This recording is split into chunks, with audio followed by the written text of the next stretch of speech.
Right guys, in this video I'm going to be showing you why freelance brand scaling is probably one of the worst beginner business models that you could start in 2025 and beyond. And it probably has been since its inception. So most people know freelance brand scaling from Brez Scales, does like 1 million a month, absolute G, he's making an absolute fucking shit ton from this info product. But I'm going to tell you why buying that product and getting into that business model is probably a bad idea. But before we get into the video, make sure that you go to the link in the description, get on my email list. I send a daily email talking about online business, marketing, direct response copywriting, showing you exactly what to do. Also, I'm doing a daily YouTube video for the next 30 days, maybe longer, so make sure you subscribe. And that's pretty much it. Let's get into the video. So, freelance brand scaling. Let's talk about why it's a bad business model. So everybody's jumping onto this freelance brand scaling. If you type it into YouTube, there's so many search terms for it, right? And everybody's jumping onto the bandwagon because some guru told them it's easy money. Unfortunately, you're about 2 years too late to that party. Now, the reason that you're about 2-3 years late to that party is because brand scaling is not actually a skill. Now, I've not bought the course. I roughly know what's inside it. I've watched Brez Scales videos. I know what he talks about, but a lot of it is just talking about outreaching people and then media buying. That's 90% of it, with a little bit of creative thrown in there. And unfortunately, in this day and age, media buying is not a skill. All you're doing is pushing a button. Facebook's algorithm, especially with this new update, the Andromeda update, Facebook handles everything. You can literally just throw all your creatives into a CBO after watching a YouTube tutorial and let it run. It's all about creative and your actual scripts, your ads, what's going into it. It's got nothing to do with media buying. So maybe like even like 3 years ago, it was still kind of broad target and really easy to run ads. But maybe like 4 or 5 years ago, the way that you scaled ads was a lot different to the way you scale ads now. Before, you had interest targeting. You had to really dissect who your customer was, what other kind of things they're interested in, their demographics, and you had interest, you had lookalike, you had to use ABOs and CBOs, and it was really complicated to be a media buyer. But that's kind of long gone, and it has been for a good while, and it's just getting easier to run ads on Facebook. Like, for example, for my brand, I use one CBO per country, and then I'll maybe put 5 to 10 ads in each ad set, and I just fill it up with one CBO, let it run. I don't even turn off ads. Like, I'm not turning it off ads. I'm not even in the ads manager. I go in and I look at the results, and then I'm like, right, we need to make better ads. That's all like brand scaling's about. Actual brand scaling, not this business model. Actually scaling an e-commerce brand is all about creative. It's all about making better ads, making better funnels, making better landing pages. That's it. This media buying skill, it's completely just unnecessary now. Now, not to mention this part, Brez Scales makes a fuck ton of money. He does not make any money from scaling brands. I can tell you right now, there's probably a 0% chance that he's got any clients right now actually doing this. And if he has, he's not doing much with them. Like, it would be stupid of him to actually do it because he's making so much money from the info. But because he lives this crazy lifestyle, you think that it's like the typical beginner mistake. You see someone driving about and he's got $1 million worth of cars, and you think that you starting that business model that he's trying to teach you is going to help you actually do what he's doing. But he's making all that money from info, so don't get sucked into that trap. And yeah, so this is the other thing. Now, this is a big part. This is what you end up doing, right? As a media buyer, you come into someone's business and you make zero fucking difference. You take a retainer off them and all you're doing is pushing buttons. You cannot actually scale a brand unless they're complete fucking dummies and they don't even know how to run ads. But 90% of it comes down to creative. Now, this is the other thing. Now, this is a big part of it. Market saturation. I don't really like to use this term, but for something like this is so fucking heavily saturated because the barrier to entry is literally on the floor. I could watch a YouTube tutorial show me how to run ads on Meta and I would be as skilled as 90% of the people, because it is not a skill. You're just pushing buttons. You can learn it in 5 minutes. There's thousands of new like freelance brand scaling. I'll show you the scale of this in a second. Every single month, everyone has learned from the same 3 to 4 courses of people teaching this on YouTube. And to be honest, clients could just hire a VA overseas for like $500 a month to do the exact same. And the competition drives prices to the floor. You're not going to get paid $8K a month from one fucking client. And if you do, the chances of you getting that are slim to none. That's what I'm saying. But let's break down the numbers of the actual... Now, this isn't active competition, but this is how many people are coming into the market every single month. Braze Scales does roughly there or thereabouts of $1 million a month selling a course teaching freelance brand scaling. So let's say he's got a 1K offer and he's got a 5K offer. I'm not sure what the prices are, right? But I would imagine he would have something like that. So let's say he's got a 997 offer and he's got a 5K offer. If it's going to split between the two, the revenue, he's likely got 200 to 600 monthly customers. That's 200 to 600 new people coming into this market and doing the exact same outreach and the exact same method that he teaches every single month. Now, granted, I said at the start of that, they're not active because 80% of the people who buy a course are not going to actually even do any outreach. They'll just they like the dopamine of buying the course and then they never do any of the work. But this is how saturated this is. And you've got to remember, you're doing the exact same thing as everybody's teaching. Like, these 3 people are all teaching the exact same thing. 600 people buy one course and they're all reaching out to the exact same people, saying the exact same things. Do you think that's going to work? Come on, like, be serious, right? Now, let's step back and think, what do this same market, e-commerce brands, what do they actually need? Brands are not struggling with Facebook campaigns set up. And if they are, to be honest, it's not even really a brand you want to work with because they don't have a clue what they're doing. They're drowning because they can't convert cold audiences and they have zero understanding of direct response marketing. What do I mean by this? 90% of the e-commerce brands who run Facebook ads throw up 5 ads and they're basic UGC videos or product shots with no understanding of, like, you're putting that ad into someone who doesn't know, like, or care about you. How do you expect them to buy without giving them any reason to buy? Direct response marketing fixes that because we are able to dig into their pain points. We're able to tell them a story. We're basically able to show them a transformation of them being in pain and their desired outcome. We're able to do that through direct response marketing. So a lot of brands still have no idea that creative is the single most important part. Like, I know I've spoken to brands that they're paying a media buyer $2,000 a month.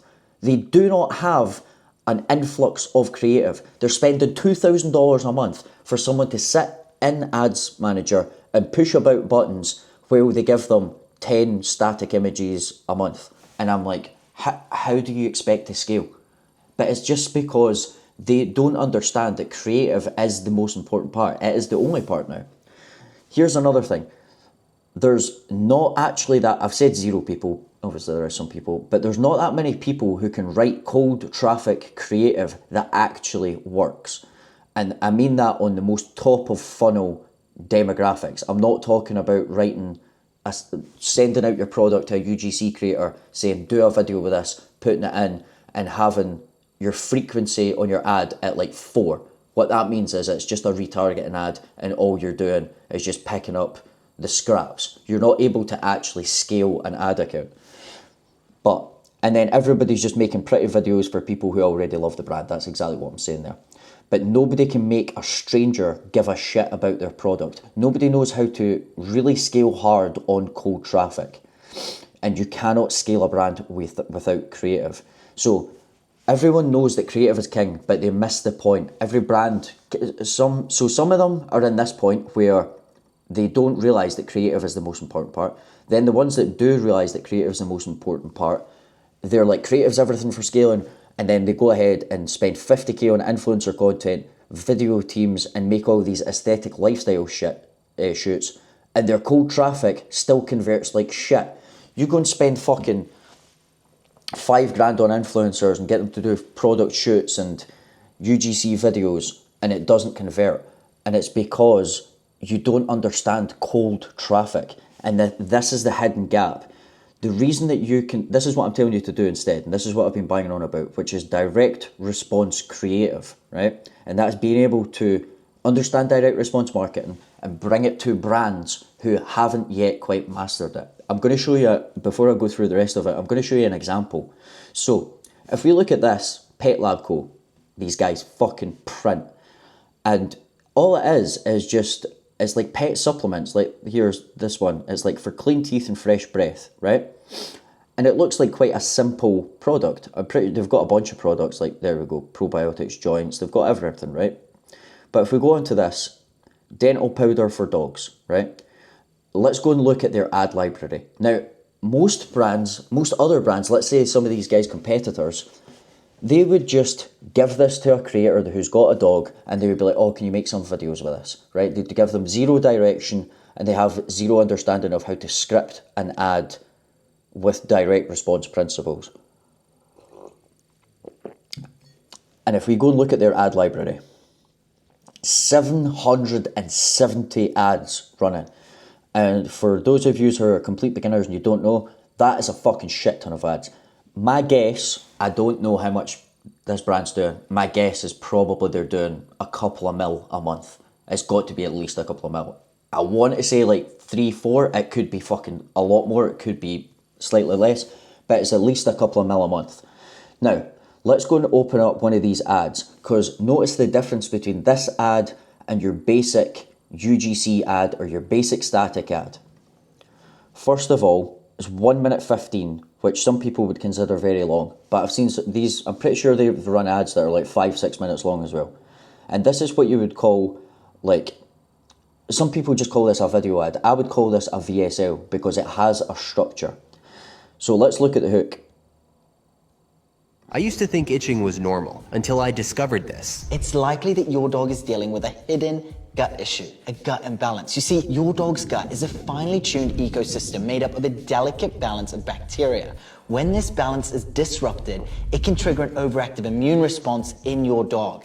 This in turn can lead to those frustrating behaviors like itching, paw licking, and yes, head shaking. So what can you do? Right, notice what that ad does. That's not just hey, I bought this and it was so good for my dog and now my dog's healthy. What they're doing is they're starting off, I'm going to guess and try and do a little bit of hanging here. I used to think my dog's itching was normal until I discovered this. So I'm guessing this is like a problem-aware ad. The target demographic that they're trying to get here is people who are aware of this problem. They know that their dog's itching. What they're going to do with the structure is they're going to open with that hook, and then you notice that they're like, dog is dealing with a hidden your dog is actually dealing with this gut imbalance. Then they go in to explain what this is, like it's an overactive immune response. Now what I would call that is a unique mechanism of the problem. We're telling them the root cause of the actual problem that their dog's dealing with. It will then go, I can guarantee it will then go on to talk about, it might go straight into the solution, or it might like tease the product, show what the product is, then show the product, and then it's like saying, this is what it was like before. And itching. Because these incredible probiotic juice. Just started getting got a bunch of pause the itch significantly. Man, that if you have a dog that is so this is like a more funnel ad, I would say. But notice how that ad has real structure, right? I'll maybe actually go and do one of these videos in my next videos where I'll actually break down an ad and show you like what awareness level it's at, what they're actually trying to do, and like pull out the transcript and show you the full framework of the ad. But the main thing to note here is that's got structure. You cannot get a rookie to script this. Whoever wrote this is a fucking G copywriter, very, very skilled, and they know what the fuck they're doing. But most brands do not know how to do this. They wouldn't even, if you asked like most normie brands, a brand that's throwing up 10 creatives a month and being like, oh yeah, we're just going to throw these ads up. If you asked them to do something like this, they wouldn't have the fucking first clue where to start. And that is where you come in. And that's what I'm trying to tell people to do. Instead of just coming in and being like, I'm going to be your media buyer, I want you to start learning direct response creative. And all that is is taking direct response principles and actually learning how to write these kind of mini VSL style ads. Now with AI, we can actually now script all the ads with AI. Obviously you need to know what you're talking about, and that's what I'm saying, learn this stuff. We can also make the visuals with tools like VO3, Sora 2. We can make static ads with Nano Banana, and you can actually come in and be like a one-man team that replaces an entire marketing team. And the most important part is this is a real skill. You're not just coming in saying, I'm a fucking glorified media buyer. You're coming in with something like this. Now, this is the hidden gap. All these brands are running like professional creative, but they look good, but it won't outperform a solid direct response ad written by someone who actually understands these things. Now, I'm actually going to go into and show you like some direct response principles. Awareness levels. I've already went through awareness levels in another video. Go and watch that. But problem aware, solution aware, product aware, etc. Market sophistication. How many times has this audience been sold to? What other things have they tried? Pain point hierarchies. Are we going for like surface level pain points or deeper emotional triggers? Objection sequencing. We want to make sure that throughout the VSL script or the ad script that we're addressing skepticism before it kills conversion. And you do that by answering their questions in a sequential order as to in the order that they would ask it in their head or they would be thinking it, your customer. Mechanism differentiation. So this is like why your solution is better than every other solution they've tried. Mechanism differentiation as well can also be tied to the problem mechanism, and that is the real reason that they're experiencing whatever issue it is. Story positioning. Are we using customer transformation stories, the origin story? Are we using a doctor? Are we using some sort of brand ambassador? Who are we using to actually write that ad? Now, this is why this is different. We're not just like in our creative agency making pretty videos. We're bringing direct response principles to a market that is absolutely starving for it. The market is desperate for this combination and nobody's connecting the dots. This is the thing that makes this so powerful. If you can understand the direct response principles and understand how to write ads like this, get them edited, get them made with AI, brief creators, brief an editor, and actually understand how to craft one of these ads, and you can come into a brand as either the creative strategist or just the copywriter who writes the copy, you can get paid an absolute fuck ton. For example, one of my friends who owns an e-commerce brand recently hired a creative strategist who's basically just writing all the ads, directing all the editors, and he started off on a monthly wage of $4,000 a month. I think he's now up to like $7,000 a month as they scale. And all he has to do is write 2 concepts per day, which takes maybe like 3 or 4 hours. Now, I've said this in other videos as well. This is not you starting an agency. You're not going to have 10 clients. You're probably not going to make 50 grand a month with this. But what you can make is 10 to 20k a month super consistently, also whilst building a real skill. Probably one of the most in-demand, high-value skills that you can learn right now. You can then use that to go and stack up cash when you're working with these clients. You can take rev shares in these businesses, work your way up these businesses, or you can take your knowledge and the cash that you've stacked and go and start your own brand, which is exactly the kind of position that I'm in right now. And all of that is completely in contrast to what freelance brand scaling is. It is kind of a commoditized skill, and I would say it is a bad business model. There's going to be people that get success with it. There's going to be people that make money with it. But what I'm saying is the chances of you making money with it is quite low, and that is because the barrier to entry is quite low. Now, this is a little bit of a disclaimer. Direct response creative is a little bit of a harder business model. It is a little bit of a harder skill to learn, but that is what makes it so good, because if you can learn it, if you're just 10% better than the 90% of other people who is in trying to do it, most people will try this and they'll be like, oh, this is shit, I actually need to work, fuck this, I'm just going to keep hopping from business model to business model, and then 3 years later they're still in the same position. What you should be doing is just trying to find one thing. This is, I'd say, arguably the most high value in demand skill that someone can learn right now, and it's not getting taken over by AI, because it's still like it still needs a massive amount of human strategic thinking. You also need to know how to use all the AI tools, but you can't just, it's not like email copywriting where I can just essentially automate it or give it to a VA. This requires a lot of strategic thinking from the copywriter. So that's it for this video. In my opinion, you do what you want, but I would not be starting freelance brand scaling in 2025 or 2026. I would be trying to learn the most high value in demand skill that there is, and that is direct response creative. So that's it for this video. Like I said, make sure you get on the email list, link in the description. Check out Ad Operator as well. That's my full system showing you how to do all of this. You get all my Claude projects. I think there's like 9 hours worth of content in it. And yeah, that's pretty much it. I will see you guys tomorrow for tomorrow's daily YouTube video.